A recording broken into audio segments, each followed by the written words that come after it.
అందరికీ నమస్కారం. ఈరోజు ఉదయం మోటుమాల కస్తూర్బా గాంధీ బాలక విద్యాలయంలో ఒక బాలిక ప్రసవించడం జరిగింది.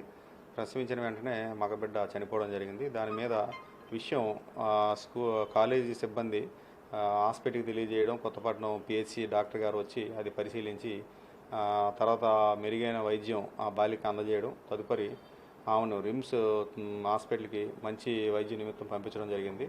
దీని మీద మేము ప్రాథమిక విచారణలో దీనికి కారణము నివాసం కూడా చేమకుర్తి మండలంలో ఉంటుంది. దానికి కారణమైన వ్యక్తి కూడా చేమకుర్తి మండలం తెలిసింది.